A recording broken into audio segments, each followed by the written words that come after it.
How would you describe yourself? So you might confuse yourself with the earlier question, which was how would you introduce yourself or tell us something about yourself. How would you describe yourself is slightly different, where it's a combination of your experience, your strengths, your values and ethics, and anything extra that you did. So when you talk about yourself or when you're describing yourself, you can dip into your past experience and then you talk about it in a slightly boastful way.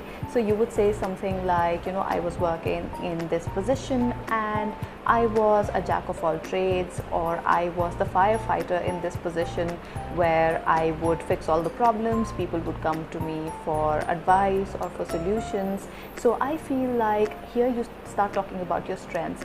So I feel like I'm a multitasker, I'm a problem solver. So you are listing your strengths while giving short examples, and then you can also tie in some values and ethics here by saying something like, I'm highly disciplined, so I make sure that I never have to spend too much time on a task that can be done in a shorter time.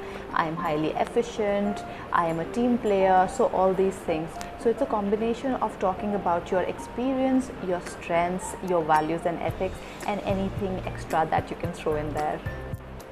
Pro tip: if you want to set yourself apart from all the other candidates, you can use the art of storytelling while you're talking about all these things. So instead of repeating the same information like a robot and reading it like a checklist, you can use the art of storytelling by tying it together beautifully. For example, if you're applying for a role of, let's say, a software engineer, you can say something like, only if it's true, you can say something like, my father used to be a software engineer and he was quite a successful one. So growing up, I watched him work in this field and I was highly inspired by him, and that's why I studied this and decided to pursue my career in it. So by adding a touch of storytelling and also showing your vulnerability or your emotional or human side, you immediately set yourself apart to the interviewer, and that way they will remember your introduction.